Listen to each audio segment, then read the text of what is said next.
What up, YouTube?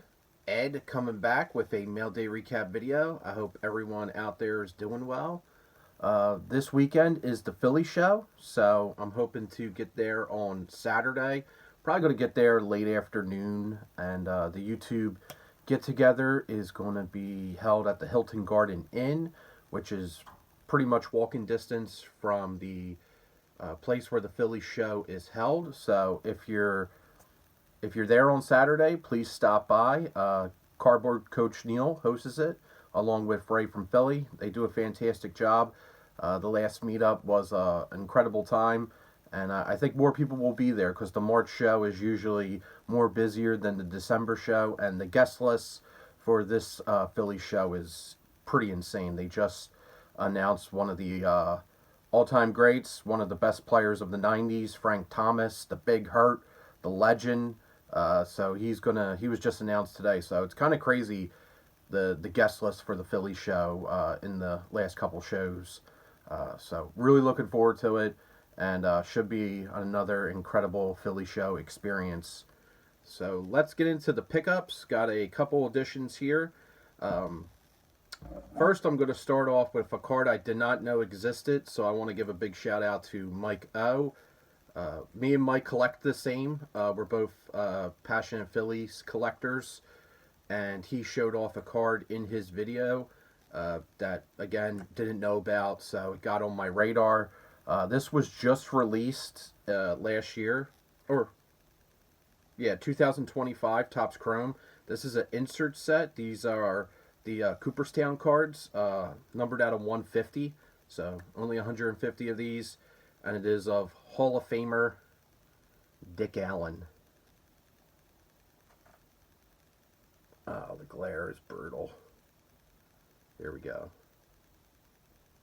This is kind of why I don't do videos with the camera facing me, but figure I switch it up a little bit.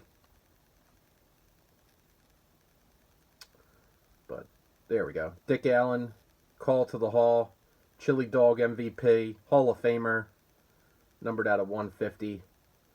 Back of the card says, in an era when pitchers often had the upper hand, Dick seemed immune to mount dominance. The 1964 National League Rookie of the Year averaged a 298, 30-94 ledger over his first 9 full seasons, earning 5 of his 7 career MLB All-Star Game nods. In that span, in 1966, Allen bashed 40 round trippers while pacing the loop with a 1.027 on base percentage. So, really cool card. A card acknowledging Dick Allen in the Hall of Fame. Nice photography, and it has a pretty cool foil shine. I don't know if you're able to pick it up on camera. But happy to add that into the collection, and thank you, Mike O, for bringing that card to my on my radar, putting that card on my radar, if I could speak, because I didn't know it existed. So the other editions I have, these are really cheap, inexpensive. Was able to pick these up for $1 a piece. CGC does grade these, so I might send one in to get graded if I do another CGC submission. But if you don't know, CGC does grade pocket schedules. So I found 2 1993 Phillies pocket schedules. And the one's in really good shape. The other one kind of has a little bit of print defects inside the booklet. But these are really cool. The back of it is Hers potato chips. But I used to collect the pocket schedules. I had them in a binder. I don't know where they went. But they're little fun, inexpensive ways to team collect. And it is cool that they do grade these. So 1993, that's a very memorable season if you're a Phillies fan. There's not, unfortunately, many memorable seasons being a Phillies fan, but 1993, in my opinion, for a team, they got to the World Series. Obviously, they did not win. The Toronto Blue Jays won that year. But very, very few teams that don't win get remembered the way that the 93 Phillies get remembered, especially here in the city of Philadelphia. So 93 Phillies pocket schedule. That's happy to add that into the collection. And the last pickup is a card that I've been wanting to add to the collection since I've known of its existence. This ties into this, the Philly Unrivaled, which I did go to back in January. That was a great experience. But one of the players that was there, this is actually one of her cards. So we're talking about Kate Martin. So got the Kate Martin shirt on. And for 2025 WNBA Donruss, they have a subset in there paying tribute to the 1997 Pinnacle set. And these cards are insanely tough to find. They're SSPs. They're more harder to find than the downtown inserts in there, but for whatever reason, the secondary market seems to go insane over the downtowns, while these Pinnacle inserts are way more difficult to find. I have yet to see a Caitlin Clark one pop up on eBay, and I have yet to see a Paige Beckers one pop up.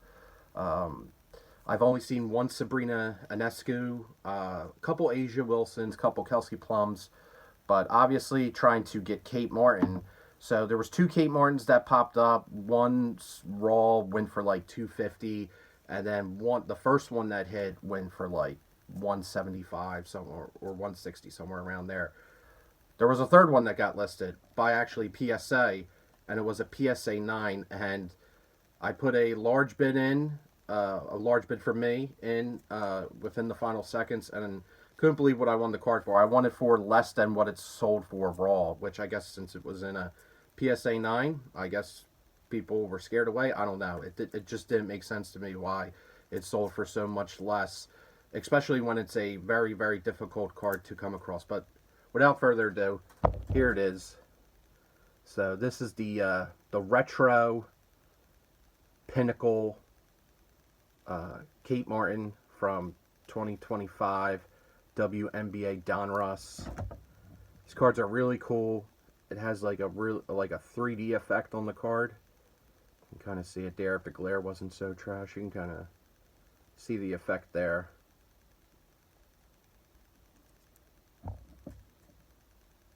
But yeah, it doesn't make sense to me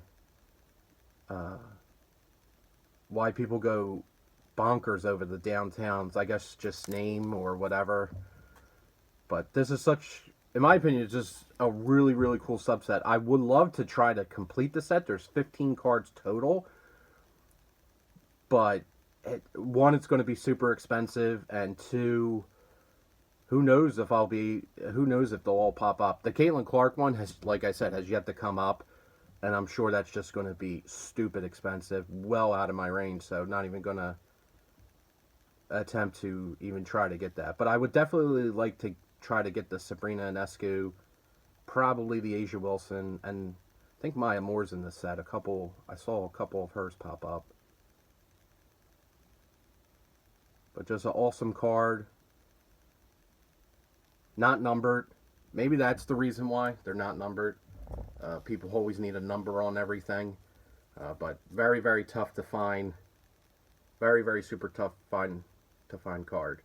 So happy to add this into the collection. Digs into my Philly show budget, but hey, not going to pass on it, and just really thrilled to add that into the collection. So that's all I got for you guys. I appreciate you watching. I hope everyone out there is doing well, and see you all at the Philly show.